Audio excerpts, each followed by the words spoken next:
누가가 가서 또 누가의 제자들을 가지고 누가가 전도해서 이룬 공동체를 또 누가 공동체 혹은 마가 공동체, 그리고 요한이 이루는 요한 공동체, 뭐 이런 식으로 이렇게 이제 얘기를 하는 거죠.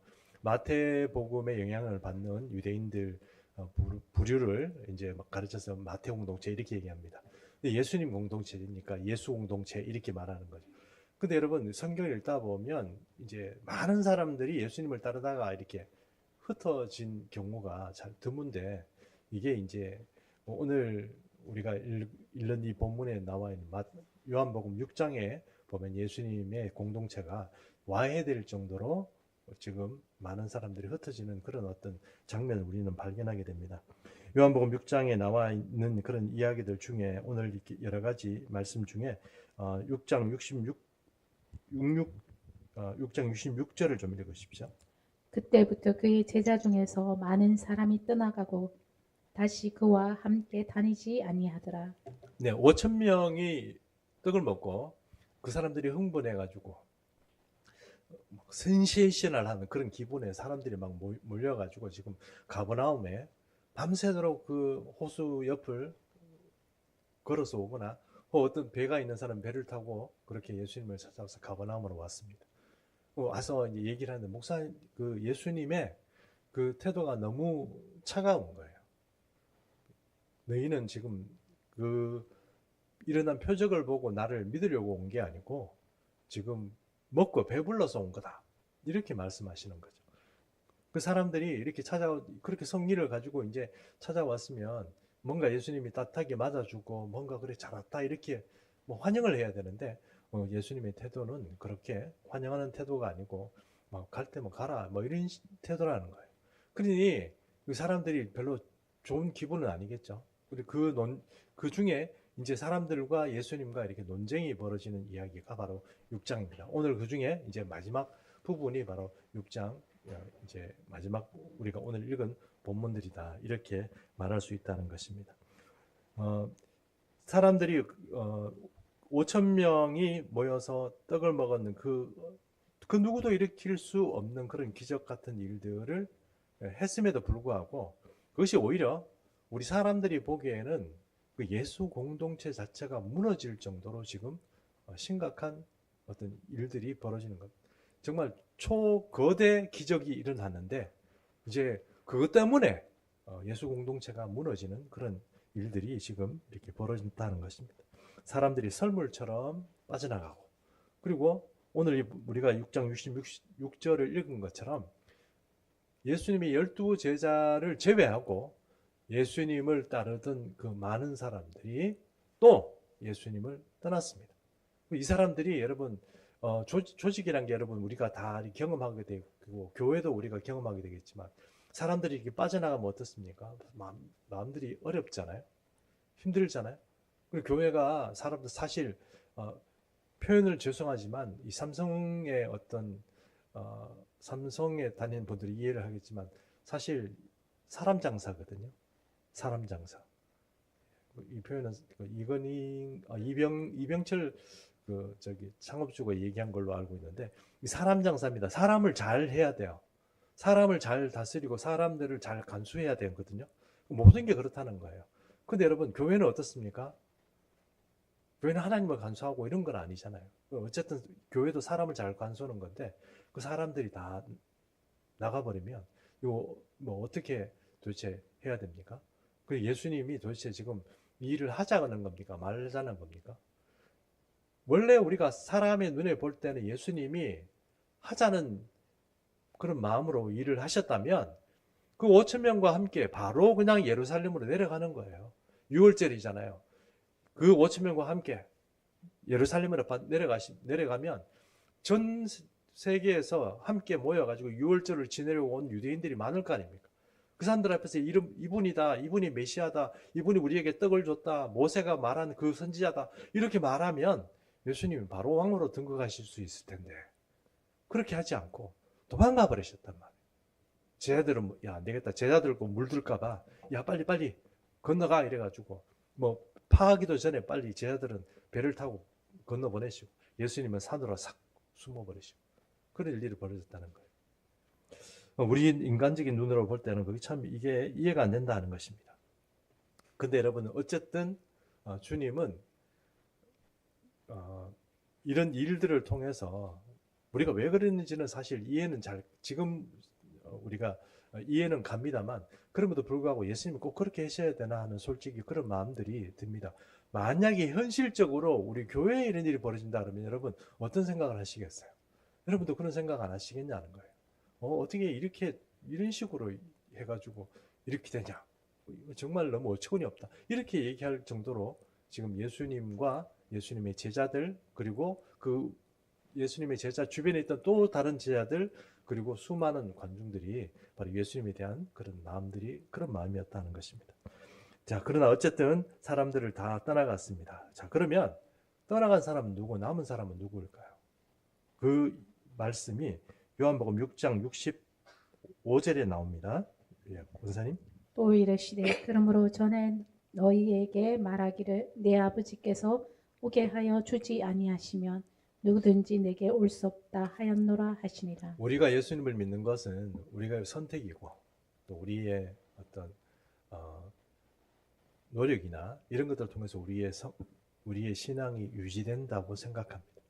사실 저도 마찬가지고 많은 사람들이 내가 예수를 선택하는 것이고 또 내가 예수를 선택한 것이 다른 종교가 부패처럼 많이 이렇게 차려져 있는 세상에서 내가 이 예수 종교, 이 기독교를 선택했고 또 그리고 또 잘 믿어보려고 나름대로 이렇게 애써가면서 그렇게 신앙생활을 한다고 우리는 생각을 해요. 근데 여러분 이 사도 바울이 말한 것처럼 모든 것이 내가 나 된 것은 하나님의 은혜거든요. 내가 잘해서 그런 게 아니고 내가 선택해서 그런 게 아니고 나는 다행이다. 그래도 예수님이 선택해가지고 이렇게 됐는데 그게 아니고 예수님은 5,000명이나 되는 그 사람들이 몰려왔지만 그리고 한동안 따라다니면서 예수님을 섬기면서 그 공동체 가운데서 예수님에게 레슨을 받으면서 같이 살아왔지만 예수님이 정확하게 답을 얘기해 주셨는데 그 답은요 65절이에요. 65절 말씀. 여기 나와 있는 것처럼 하나님께서 내게 보내주지 않으면 답이 없는 거예요. 결론적으로 얘기하면 여러분 하나님이 우리를 예수님에게 붙여주신 거예요. 예수님께 맡겨주신 거예요. 예수님께 우리를 맡겨주시지 않으면 우리가 예수님을 믿는다고요? 그건 불가능하다는 거예요. 우리는 어쩌면 5,000명 함께 먹고 우와 세상에 이런 일이 하고 그렇게 감격했던 사람들이거나 혹은 한동안 내가 신앙적이고 종교적인 열심이 있어가지고 예수님을 따라다녔지만 오늘 이렇게 예수님이 말하는 이야기를 듣고 내 생각과 저분의 생각이 너무 틀리니까 나는 내 생각을 쫓아서 저분을 떠나야 되겠다 하고 떠날 수밖에 없는 그런 어떤 사람들이 아마 제 생각에는 저도 그렇고 여러분도 그렇고 많은 경우 우리가 그런 생각을 가지고 내가 선택했다고 생각한다면 많은 경우 다른 선택을 쫓아서 우리가 떠나지 않았겠냐는 것. 근데 사실 우리가 예수님 곁에 머물 수 있는 것은 예수님께서 우리를 택하시고 우리를 불러주셨기 때문이고 하나님이 우리를 지명해서 예수의 그 은혜를 입게 하신 것이다. 그렇게 말할 수밖에 없다는 것입니다. 이거 조금 다른 이야기인데 다른 이제 패턴인데 그래도 제가 한번 제 개인적인 이야기를 잠깐 얘기를 좀 했으면 좋겠습니다. 옛날에 제가 대학교 3학년 때 우연히 우리 교회 청년들하고 그 기도원을 갔습니다. 기도원에 딱 갔는데 기도원에서 이제 이렇게 기도하고 이렇게 또 이렇게 조금 시간도 보내고 이렇게 하다가 우연히 기도원 원장님을 만나게 됐어요. 기도원 원장님을. 근데 우리 청년들하고 같이 이렇게 만나게 됐는데 청년해봤자 그것도 개척교회였으니까 몇 명 안 됐습니다. 그리고 가서 이제 만나서 이제 얘기를 하고 이러는데 그 원장님이 저를 이렇게 보시더니 요즘 좀 궁금하고 이런 거 없냐고 저한테 물어보시더라고요. 그래서 제가 뭐라고 얘기했냐면 제가 그때 궁금한 게 뭐냐면 어떻게 분별력을 기를 수 있을까? 이 세상을 살아가면서 내가 신앙적으로 실패하지 않고 내가 내 열심이 아무것도 아니게 엎어지고 헛된 것이 되지 않도록 내가 좀 정확하게 하나님께 충성하고 헌신하고 하나님께 드려지는, 그리고 하나님으로부터 오는 메시지를 받고 그런 분별력을 좀 가졌으면 좋겠다. 이렇게 늘 기도 제목이었거든요. 왜냐하면 고등학교 때 이단에 빠져가지고 뭐 정신을 없이 그냥 돌아다니고 뭐 이렇게 신앙생활을 했기 때문에 그 분별력 가진다는 건 저한테는 굉장히 중요했어요. 그 분별력 가지고 여러분 그렇지 않습니까? 그런 생각이 들어서 저는 분별력을 좀 길렀으면 좋겠습니다. 이러니까 그 원장님이 막 뭐 그런 걸 원하냐는 식으로 이렇게 얘기하는 거예요. 그건 기도 좀 하면 다 길러진다는 거예요. 근데 그보다 더 급한 게 있대요. 급한 게 뭐가 급합니까? 그러니까 너는 짐을 사서 이 기도원에 오라는 거예요. 방을 하나 내줄 테니까 거기서 신학교를 다니라는 거예요. 신학교를 다니고 너는 목사가 되고, 그래서 이제 나하고도 좀 같이 일을 하고 기도원도 좀 더 살피고, 기도원이 규모가 좀 있었어요. 뭐 조그마한 그런 기도원은 뭐 그런 기도원이 아닙니다. 뭐 그렇다고 대형 그런 기도원은 아니고요. 근데 그런 생각이 드는, 그래가지고 그때는 제가 그런 거 잘 몰랐잖아요. 그리고 솔직히 내가 왜 목사가 돼요? 목사가 되고 싶지 않죠. 목사가 되고 싶은 생각 아예 자체가 없는데 저보고 목사가 되고, 그리고 나중에 기도원을 물려받아가지고 좀 관리를 잘하라 뭐 이런 식으로 얘기를 하는 거예요. 그래서 제가 뭐라고 얘기했냐면 원장님 저는 장로 될 건데요 이랬어요. 장로 될 건데니까. 그러니까 그 원장님이 씩 묻는 거예요. 씩 이렇게 씩 묻는 거예요. 씩 묻는데 그때는 그게 의미가 어떤 건지 몰랐어요. 근데요, 이제 최근에 와서 생각해 보니까 이런 거예요. 넌 참 네 자신이 누군지 잘 모르는구나. 이거예요. 네 자신이 누군지 잘 모르니까 너는 뭐 지혜를 달라, 뭘 달라 이렇게 생각하고 앞으로 내가 어떻게 신앙생활하고 또 사회생활하고 뭐 이런 거에 대해서 내가 지금 고민이 많은 그런 거죠. 근데 그 기도 많이 하시는 그 원장님 볼 때는 어떤 거예요? 쟤는 앞으로 목사예요. 될 수 있으면 세상에서 막 많이 굴러 다니기보다는 빨리 하나님 앞에 와서 하나님 나라에 위해서 충성하고 헌신하는 게 하나님께도 이득이고 자기한테도 이득인데, 얘는 그런 생각이 아예 없는 거예요. 그러니까 나는 장로 될 건데요 뭐 이러고 있는 거예요. 여러분, 오늘 예수님께서 우리에게 하시는 이 말씀 있잖아요. 65절의 말씀은 네 정체가 누구냐를 말하는 거예요. 네 신앙생활 좀 잘해라. 너 그런 식으로 좀 믿음 생활 좀 열심히 해라. 뭐 이렇게 우리에게 하나님께서 요구하신다고 생각하는 게 아니고, 네가 하나님이 내게 붙여준 자면 해라 말아라 이렇게 얘기할 필요 없이 네 정체 자체는 바로 열심히 하나님을 위해서 충성되이 살아갈 수밖에 없는 사람이다. 이렇게 오늘 결론 짓는 그런 말씀이다. 이렇게 말할 수 있는 것입니다. 그런 의미에서 여러분, 저는 제가 나름대로 신앙생활 잘 하려고 했던 그런 청년이었는데, 원장님 보시기에는 이 사람의 삶은 전혀 다른 어떤 하나님의 계획 가운데 있는 거예요. 자, 여러분, 오늘 여기에 오병이의 기적을 체험했음에도 불구하고 그리고 또 예수님의 제자가 됐음에도 불구하고 어떤 문제가 생긴 것입니까? 이 문제는 예수님이 생각하는 것과 자기가 생각하는 것이 이게 지금 충돌이 생긴 겁니다. 교회도 마찬가지죠. 교회도 하나님이 원하시는 교회와 또 우리가 원하는 교회가 다를 수 있습니다. 다를 수 있습니다. 다르다고 얘기하는 거 아닙니다. 다를 수 있습니다.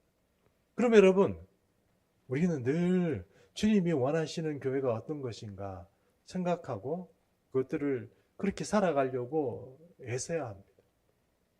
그냥 내가 생각하는 그런 교회를 이루겠다 이렇게 생각하는 것보다는 주님이 원하시는 교회가 되도록 그렇게 애써야 합니다.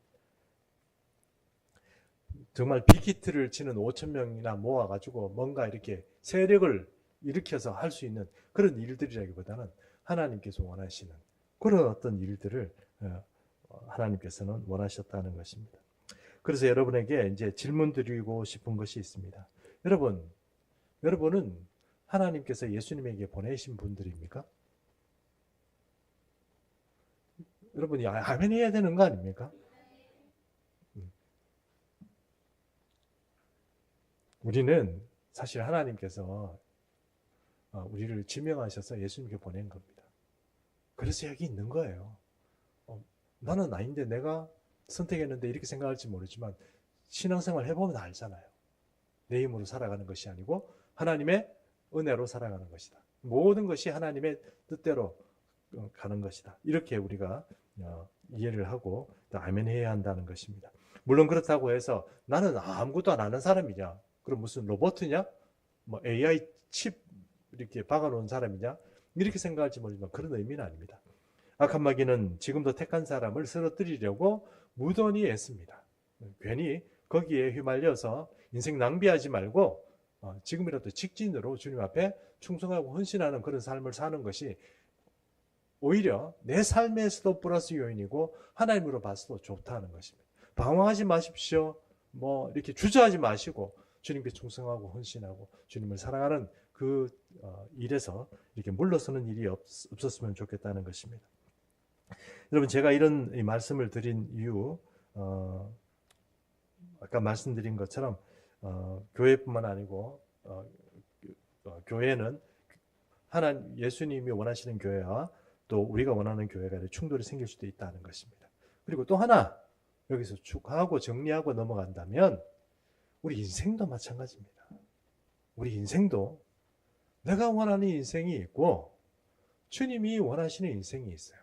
그런데 많은 경우 악한 마귀가 우리 앞길을 막는 것 같지만 사실 많은 경우 내가 원하는 내가 되기 위해서 애쓰는 것이 주님이 원하시는 나와 충돌을 일으킵니다.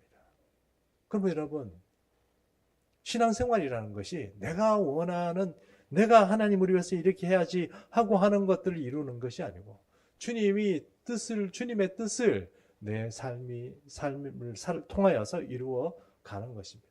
그러므로 여러분 우리는 늘 겸손히 주님의 뜻을 구하는 그런 사람이 되어야 됩니다.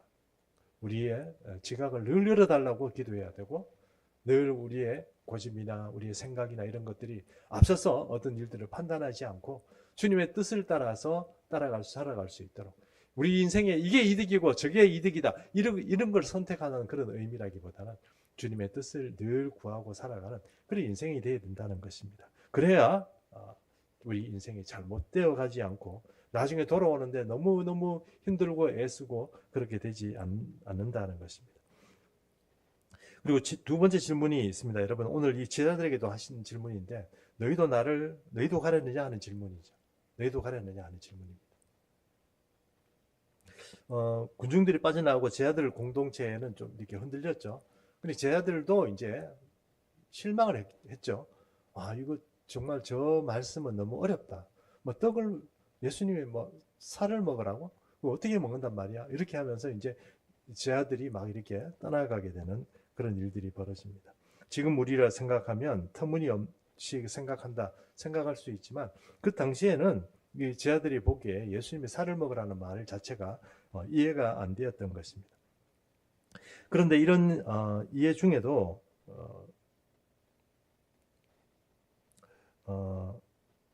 제자들 예수님을 떠나지 않는 이 제자들이 있었습니다. 그 제자가 바로 12입니다. 12제자. 예수님이 택하신 제자들. 결국 그 큰 공동체가 12사람밖에 안 남았어요. 공동체라고 하기도 부끄러워요.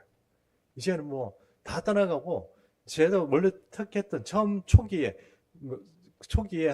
예수님께서 사역을 시작했던 그 초기에 그 12멤버밖에 지금 안 남은 거죠. 그동안 이런 표현 좀 용서하시고 들으십시오. 장사하던 겁니다. 장사하던 거죠. 막 이렇게 했는데 결국은 그 사람들밖에 안 남아. 하나님 보시기에는, 예수님이 보시기에는 맞죠, 그게. 근데 사람들이 보기에는 도대체 뭐 있나? 이런 생각이 들 수밖에 없다는 것입니다. 어쨌든 이 12사람밖에 안 남았는데 다시 한번 처음 질문처럼 그럼 누가 떠나가고 누가 남느냐 하는 것입니다. 그 남는 사람들, 그러니까 예수님의 곁에 머물 수 있는 사람들, 진짜 예수님의 제자들, 그 제자들에 대해서 베드로가 이렇게 대답합니다. 너희도 가려느냐? 그러니까 요한복음 6장 68절 69절 시몬 베드로가 대답하되 주여 영생의 말씀이 주께 있사오니 우리가 누구에게로 가오리이까? 우리가 주는 하나님의 거룩하신 자이신 줄 믿고 알았사옵나이다. 베드로는 적어도 예수님이 모세처럼 그냥 떡만 주는 사람이다. 물론 떡도 여러분 모세가 준 게 아니잖아요. 하나님이 주신 거잖아요. 그 맞나 말입니다. 하나님이 주신 거죠. 근데 예수님께서 오늘 이렇게 제자들에게 이렇게 주시는 그 떡이 영생의 떡이라는 것을 베드로는 아는 거죠. 제자들은 아는 거죠. 그래서 제자들은 남아있는 거예요. 그리고 이 영생의 떡에 대해서 얘기하면서 그 다음 이야기가 뭐냐면은 하나님의 거룩하신 자인 줄 알았습니다. 이 말이죠. 예수님이 누군지 안다는 거죠. 이게 여러분 하나님의 거룩하신 자라는 의미가 여러 가지 의미가 있는데요. 제가 그냥 다른 번역서들을 이렇게 좀 취합을 해보니까 이렇게 됐습니다. 일반적으로는 하나님이 보내신 거룩한 분이다. 이렇게 우리가 이제 한글적으로, 그러니까 우리 한국적인 상황에서 이해한다면 그렇게 해석할 수 있지만, 공동번역에는 이렇게 되어 있습니다. 공동번역에 이렇게 나와 있습니다. 다른 고대 사본들에는 살아계시는 하나님의 아들 그리스도라고 이렇게 고백했다고 사도 바울이 적혀 있는 거예요. 그러니까 다른 고대 사본들에 보면 이제 예수님 하나님의 거룩한 자다 이렇게 말하는 거를 하나님의 아들 그리스도다 이렇게 말했다 하고 다른 사본에는 그렇게 적혀 있다는 거예요. 그리고 또 통념적으로 신학적으로 그러니까 유대적으로 딱 생각해 보면 당신은 메시아입니다. 당신은 그리스도입니다. 그 말을 한다는 거예요. 아니 당신이 메시아고 그리스도인데 우리가 어디로 가겠습니까? 그 말이거든요. 그러니 여러분 우리가 예수 그리스도를 믿는 이 일에 이 12제자만은 믿어야 될 그 본질 자체가 무엇인지 정확하게 아는 거예요. 예수님을 믿는 거죠. 교회를 믿는 것도 아니고 교리를 믿는 것도 아니고 목사를 믿는 것도 아니죠. 스펄전 목사님이라고 제가 존경하고 설교의 황제라고 불리는 분이 있습니다. 근데 이분이 설교할 때마다 한 10,000명의 무리가 이렇게 모여가지고 예배를 드렸는데요. 그 중에 어떤 사람이 스펄전 목사님 찾아와 이렇게 얘기했습니다. 목사님 설교가 너무 좋아요. 너무 은혜됩니다. 제가 다른 교회 다녔는데 목사님 설교 때문에 이 교회 오잖아요. 뭐 이렇게 한 거예요. 그 스펄전 목사님이 살짝 마음이 기쁠 뻔했습니다. 제가 그 마음은 잘 모르겠습니다만 저 같으면 기쁠 것 같아요. 뭐라고? 내 설교가 좋아서 온다고? 뭐 기쁠 것 같아요. 인간적으로. 근데 그 사람이 가면서 가시를 팍 찌르고 갔어요. 뭐라고 얘기하냐면 예전처럼 은혜롭지 않아요. 그러면서 난 다른 교회 갑니다. 가버리더래요. 그러니까 스펄전 목사님이 상처를 입은지 뭔지는 모르겠습니다만 저는 스펄전 목사님 상처 입었다고 생각하지 않습니다. 집중해야 될 것은 예수 그리스도죠. 설교 좋은 교회, 말씀 좋은 교회, 무슨 교회 이렇게 얘기하는데 천만의 말씀입니다.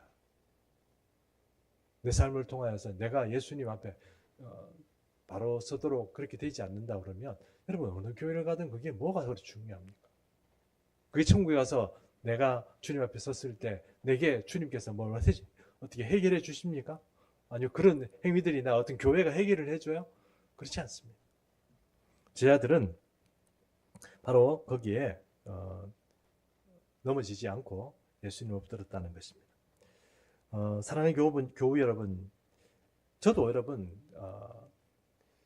설교나 이런 것들을 통해서 여러분 제 간증과 체험들을 얘기했습니다. 다 얘기한 것도 아닙니다. 뭐 일부 조금 여러분들이 이해할 만한 것들을 조금 서로 나누고 이렇게 합니다. 근데 여러분, 저는요, 얼마 전까지 어떤 생각을 하면, 내가 이런 간증과 체험이 많으니 이것들이 나의 신앙을 뒷받침해주고 나를 붙잡아준다고 생각을 했었어요. 솔직히 내가 이렇게 간증이 많고, 내가 뭐 이렇게 질병의 치유의 어떤 그런 은혜도 몇 번을 체험을 하고, 또 영적으로 어떤 환상도 몇 번 보고, 예수님도 몇 번 만나고, 그런데 내가 뭐 잘할 수 있지, 뭐 아니 내가 이럴 수밖에 없지, 뭐 내가 믿음 생활 이렇게 잘할 수밖에 없지, 뭐 이런 생각 이렇게 했단 말이에요. 뭐 교만하고 안 교만하고 그런 뜻이 아니고. 근데 여러분, 신앙생활을 제대로 하다 보니까 이게 그런 체험이나 경험 때문이 아니고요. 그럼에도 불구하고 사람들은 나약해지고 넘어지거든요. 근데 예수님에 대한 사랑과 예수님의 은혜를 붙잡고 제가 신앙생활을 하게 되더라고요. 결론은 예수님이에요. 사도 바울의 이야기가 이해가 되는 거예요. 오직 모든 것이 나의 다 된 것은 하나님의 은혜라. 그러므로 여러분, 예수님을 붙잡는 사람들이 사는 거고, 예수님이 뭔지 모르고 내 기분에 취해서 신앙생활하고 체험과 경험이 잘못되다는 뜻은 절대로 아닙니다, 여러분. 나는 여러분들이 많은 체험을 하고 경험을 하고 성령의 은혜 가운데 좀 살았으면 좋겠어요. 그러나 그럼에도 불구하고 예수님을 놓치고 뭐 그것들만 이렇게 쫓아간다 그러면 여러분, 우리는 좀 실수한다는 것입니다. 이제 결론을 말씀드리려고 합니다. 여러분, 우리가 인생을 살다 보면, 교회생활 하다 보면 필터링이라고 그래요. 필터링. 커피를 이렇게 이렇게 필터를 시키듯이 찌꺼기나 아니면 어떤 그 굵은 입자들을 좀 가려내는 어떤 그 필터 같은 것들이 있잖아요. 우리 인생에 이 필터링 같은 이 사건들이 자주 일어납니다. 혹은 다른 말로 하면 어떨까요? 우리가 어떤 영적인 시험, 우리 신앙의 시험, 믿음의 시험, 뭐 이런 것들이 우리 삶에 한 번씩 일어나요.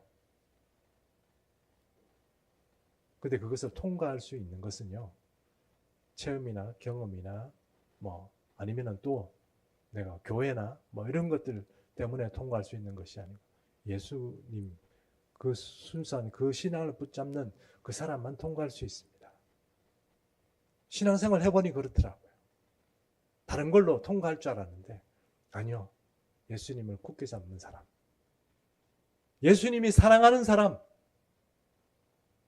그리고 나도 예수님 없이는 못 사는 사람, 그 사람만 시험에 통과하게 되고 그 사람만 천국에 들어갈 수 있습니다. 오늘 이 신앙, 오늘 이 사도 베드로의 고백처럼 우리도 생명의 말씀이 주께 있으니 우리가 어디 가겠습니까?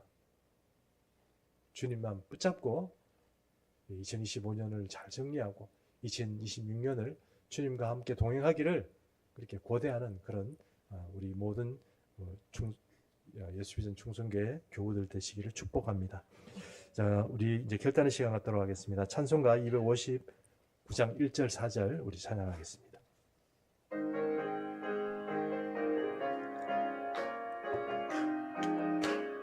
예수 십자가에